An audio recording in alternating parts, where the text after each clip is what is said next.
प्रिय विद्यार्थियों, नवांकुर degree lesson में आपका स्वागत है। इससे पूर्व के वीडियो में आपने देखा था कि हमने एक क्वेश्चन दिया था प्रतिस्थापन विधि के लिए।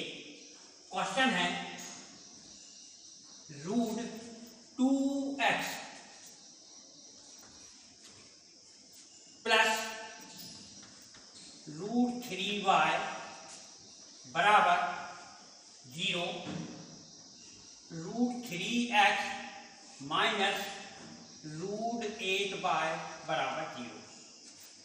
वैसे तो ये प्रश्न बिल्कुल वैसा ही है जैसे आपने इससे पहले एक प्रतिस्थापन द्वारा हल किया था। बस अंतर ये है कि यहाँ जो x और y के या चर राशि के जो गुणांक दिए हैं वो रूट में हैं। सामान्यतः ये देखा जाता है कि जब आपको कुछ भी अलग से यदि नंबर दिया जाए, जैसे रूट में हो या बटे में हो, तो आप उसको हल करने में परेशानी महसूस करते हैं। केवल इस उद्देश्य को लेकर ये रूट वाला क्वेश्चन यहाँ हमारे द्वारा बताया जा रहा है। उद्देश्य केवल ये है कि ऐसे किसी प्रश्नों से आप घबराएं नहीं। नॉर्मल जो प्रक्रिया होती है किसी प्रश्न को हल करने के लिए, उसी के द्वारा इसको हल करना है। यहाँ ये समीकरण 1 है और ये समीकरण 2 है। जैसा कि अपन ने पिछले प्रश्न में देखा था कि आपको प्रतिस्थापन विधि द्वारा जब किसी प्रश्न को हल करना है तो आपको दोनों समीकरणों में से किसी एक समीकरण को लेकर चलना है। आप पहले समीकरण के द्वारा भी प्रश्न को आगे बढ़ा सकते हैं और दूसरे प्रश्न के द्वारा भी, दूसरे समीकरण के द्वारा भी प्रश्न को आगे बढ़ा सकते हैं। तो यहाँ हम पहले लेंगे समीकरण 1, मतलब हम समीकरण 1 के द्वारा इस प्रश्न को हल करने की प्रक्रिया आगे बढ़ा रहे हैं। यहाँ हम ऐसा पहले लिखेंगे। हमें ये स्पष्ट करना होता है कि आप किस समीकरण की सहायता से प्रश्न को हल कर रहे हैं। तो आप यहाँ लिखेंगे समीकरण 1 से, समीकरण 1 जब आप लेंगे तो यहाँ उसे नोट करेंगे। तो करनी 2x प्लस करनी 3y बराबर 0। यहाँ आपके पास दो चर राशि है x और y। आप इन दोनों में से किसी भी चर राशि का मान ज्ञात कर सकते हैं।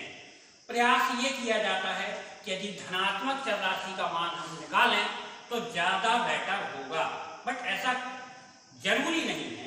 यहाँ दोनों ही धनात्मक है, आप किसी का भी मान ज्ञात कर सकते हैं। तो यहाँ x जो चर राशि है उसका हम मान ज्ञात करेंगे। तो शेष संख्याओं का एक एक करके हम पक्षांतर करेंगे। तो यहाँ देखें आप अगले स्टेप को, ये आएगा आपका √2x बराबर 0 माइनस √3y। आपको याद है कि अपन जब किसी संख्या का पक्षांतर करते हैं तो पक्षांतर उसका चिन्ह परिवर्तित हो जाता है। यहाँ √3y उसका था तो ये हुआ माइनस। आगे यदि हम हल करें तो हमको मिलेगा √2x बराबर 0 में से माइनस √3 को माइनस करेंगे तो माइनस √3y।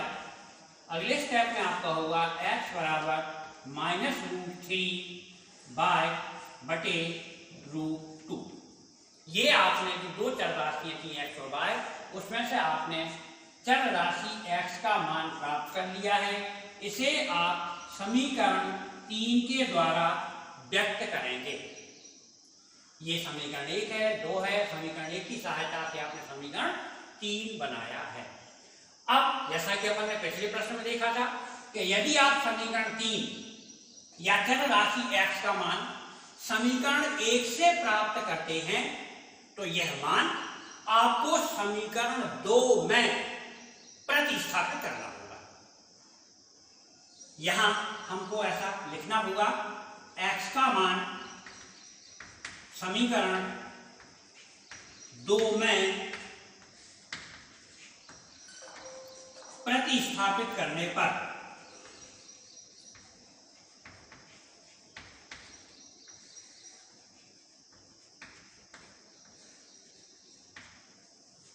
अब यहां पहले हम समीकरण 2 को लिखेंगे।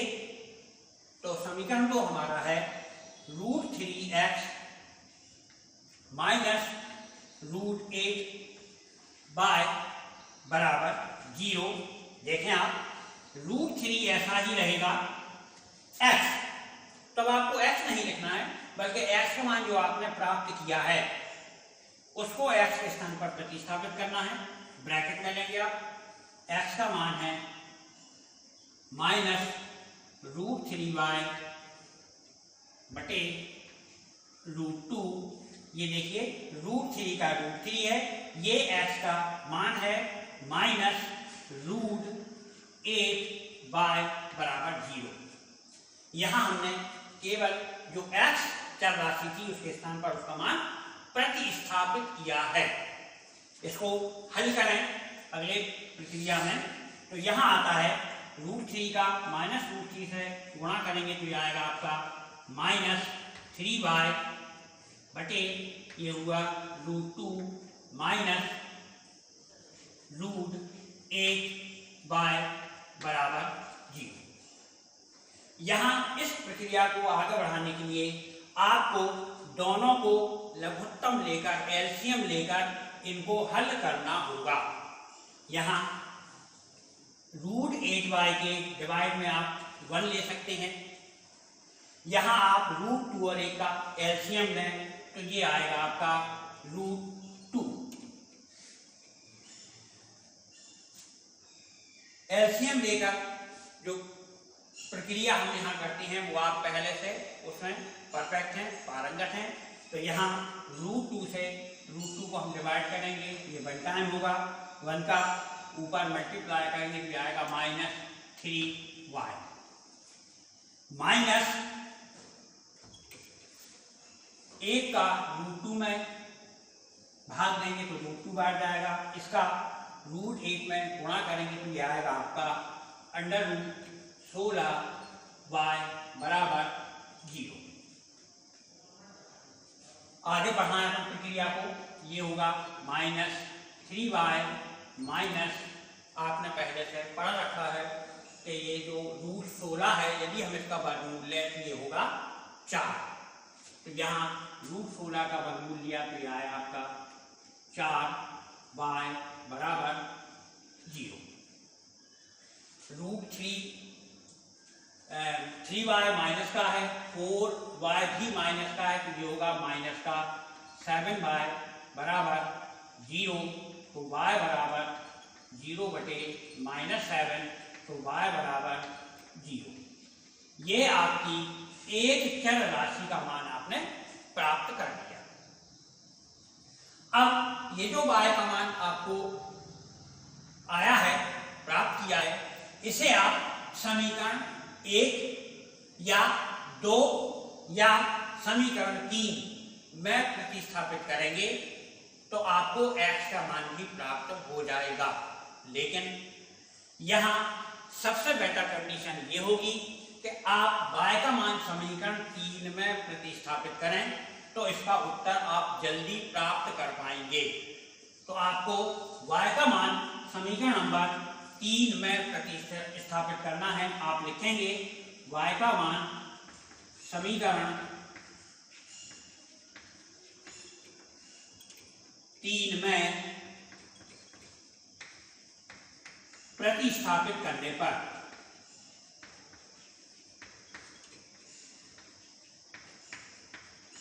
यहां पर आप पहले समीकरण 3 को लिखेंगे। तो समीकरण 3 आपका दिया हुआ है x बराबर माइनस √3y बटे √2। यहां केवल आपको y का मान प्रतिस्थापित करना है तो आप लेंगे x बराबर माइनस √3 गुणित y। तो y का मान आपने क्या निकाला था? 0 निकाला था, तो यह आया 0 बटे √2। x बराबर आपने देखा है किसी भी संख्या को जब 0 से गुणा किया जाता है तो उसका पूरा मान 0 होता है, तो यह आएगा 0 बटे √2। तो ये उत्तर आता है आपका x बराबर 0। आप अलग से इसका उत्तर लिखेंगे तो आप यहाँ लिखेंगे कि x बराबर 0, y बराबर 0 दिए गए समीकरण का हल है। इस तरह आपने देखा कि जैसा पहला प्रश्न हमने किया था उसी प्रक्रिया के अंतर्गत उसी स्टेप्स में आपका प्रश्न 2 हुआ है। यहाँ रूट में संख्या देने से कोई बहुत सवाल कठिन नहीं हो गया था। अभी यदि कोई और इस प्रक्रिया को समझने में कमी रह गई हो तो एक प्रश्न को इसी विधि से और समझाने का प्रयास करूंगा। तो एक और प्रश्न अपन लेते हैं। यह भी प्रतिस्थापन विधि से ही हल करना है। यदि कोई स्टेप जो आपको समझ में ना आया हो तो आप इस प्रश्न के द्वारा उसे अच्छी तरह से समझ लें। यहाँ अगला प्रश्न हम लेते हैं 2x + 3y = 11, 2x - 4y = -24। आप पहले एक बार प्रश्न को देखें। यहाँ अपन को दिया है 2x + 3y = 11 और 2x - 4y = -24 को हल कर, मतलब इसे हल करना है। जो दो चर राशियां हैं x और y, उनका मान प्राप्त करना है और साथ ही उन्होंने कुछ और आगे करने को भी कहा है। तो वो आगे कह रहे हैं कि m का मान ज्ञात कीजिए यदि y बराबर mx + 3 हो।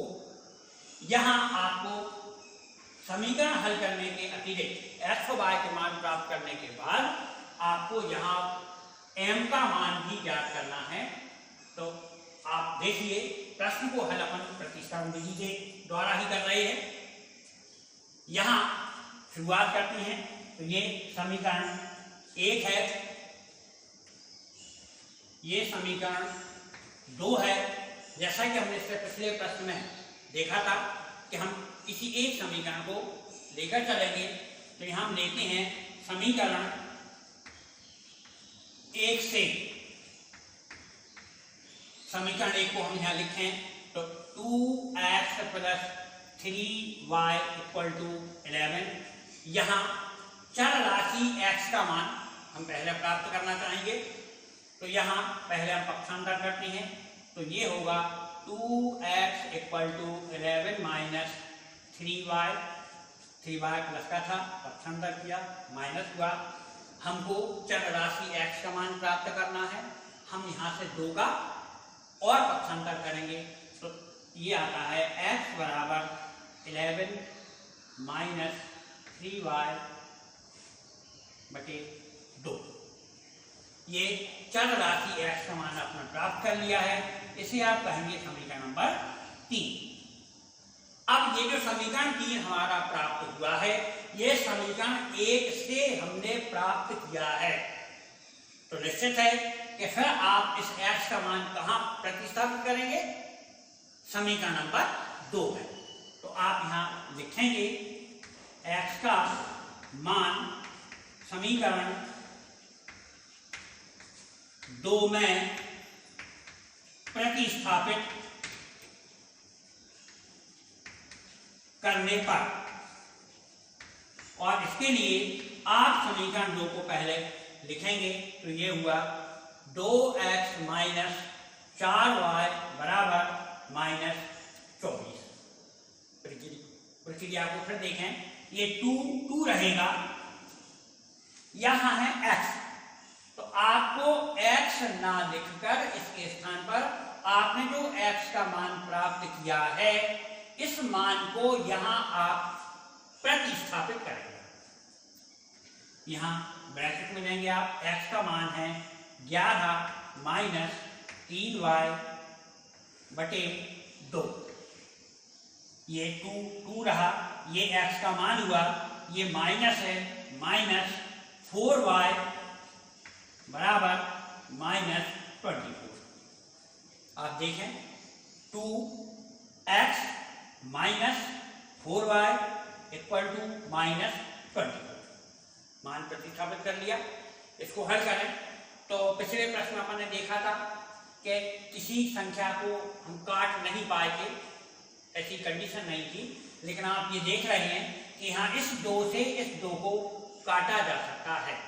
यदि ऐसा संभव है तो हम इनको क्रॉस कर लें, प्रश्न और इजी हो जाते हैं। हमारे पास शेष बचता है 11 minus 3y minus 4y equal to minus 24।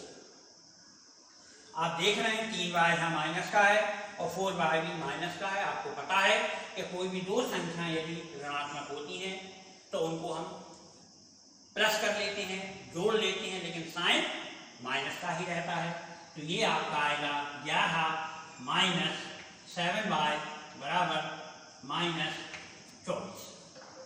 यहाँ y का मान हमको प्राप्त करना है, संख्याओं का पक्षांतर करेंगे तो ये आता है माइनस 7y बराबर माइनस 24 माइनस 11। यहाँ 11 प्लस का था, पक्षांतर करने पर माइनस का हुआ। और आगे इसको हल करने के लिए हम कुछ और पक्षांतर करते हैं तो ये आपका आएगा y बराबर माइनस 24 और माइनस 11, ये होते हैं माइनस के 35 बटे 7 का यहाँ पक्षांतर करें तो ये आया माइनस का 7। हल करते हैं, y बराबर माइनस का माइनस कैंसिल हुआ, y बराबर आता है 5। ये आपका दो चर राशियों में से एक चर राशि का मान आपने प्राप्त किया। दूसरी चर राशि x का मान प्राप्त करने के लिए y का मान हम समीकरण 1, 2 या 3 में से कहीं भी प्रतिस्थापित कर सकते हैं। तो मैंने जैसा कहा था कि बेटर होगा कि हम y का मान समीकरण 3 में प्रतिस्थापित करें। तो यहाँ हम ऐसा लिखेंगे, y का मान समीकरण 3 में प्रतिस्थापित करने पर, और इसके लिए आप समीकरण 3 यहाँ लिखेंगे। आप देख रहे हैं समीकरण 3 है हमारे पास, x बराबर 11 माइनस 3y बटे 2, x बराबर 11 माइनस 3। देखें, आपको y का मान प्रतिस्थापित करना है। यहाँ y का मान आपने प्राप्त किया है 5, तो यह आ जाएगा 3y मतलब 3 गुणित 5 बटे 2, x बराबर 11 माइनस 15 बटे 2, x बराबर 11 में से आप माइनस 15 करें तो ये आता है माइनस 4 बटे 2, तो x बराबर माइनस 2। ये दूसरी राशि का मान प्राप्त हुआ। तो इस प्रकार हमारा समीकरण का जो हल होता है वो x बराबर माइनस 2 है और y बराबर 5 है। अब जैसा कि प्रश्न में हमको कहा गया था कि आपको m का मान और ज्ञात करना है, और इसके लिए शर्त थी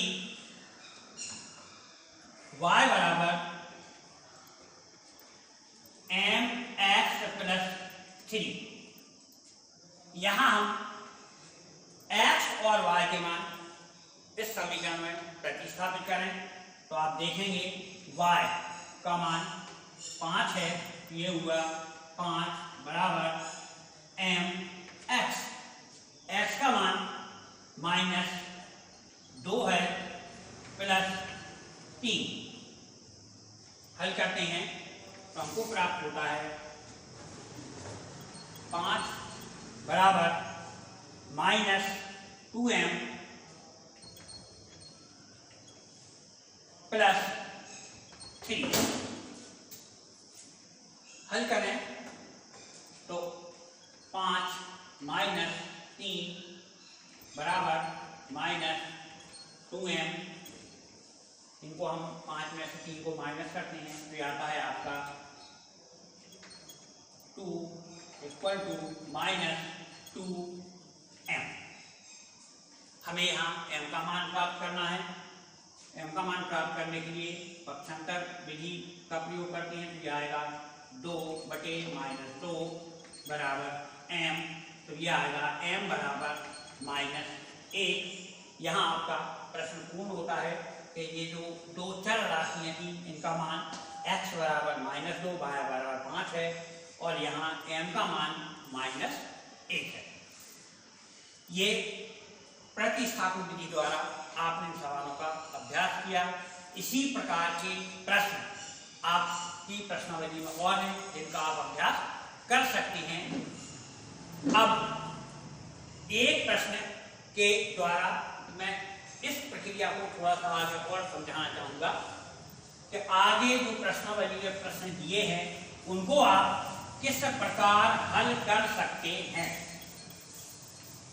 अभी आप जो प्रश्न हल कर रहे थे उनमें आपको सीधे समीकरण दिए गए थे, लेकिन यहाँ थोड़ा सा उन्होंने सिस्टम में परिवर्तन किया है।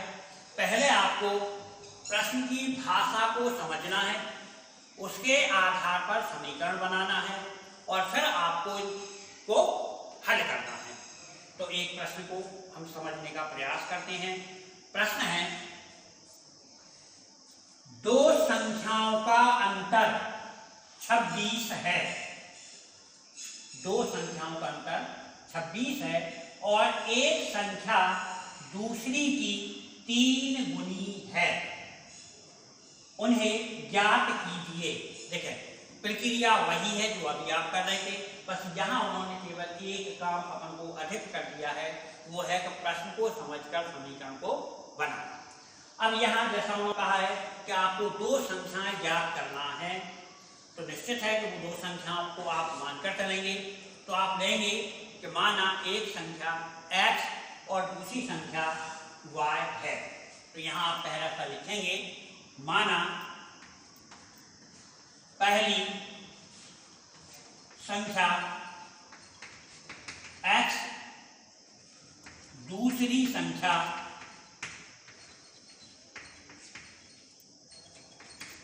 y है। अब जैसा प्रश्न में उन्होंने कहा है उसी के अनुसार आपको दिए गए प्रश्न के समीकरण बनाना है। तो आप देखें, सबसे पहले उन्होंने प्रश्न में कहा था दो संख्याओं का अंतर। तो आपको पता है कि अंतर माना होता है घटाना, दो संख्याओं को घटाना। तो दो संख्याओं का अंतर 26 है। सिंपल सी प्रक्रिया है, सिस्टम है। दो संख्याओं का अंतर 26 है तो x माइनस y बराबर 26। जैसा प्रश्न में कहा था उसी क्रम में हमने संख्याओं को व्यवस्थित किया है। दो संख्याओं का अंतर 26 है, मतलब आप जो दो संख्याएं हैं उनको आप घटाएंगे तो 26 प्राप्त होगा।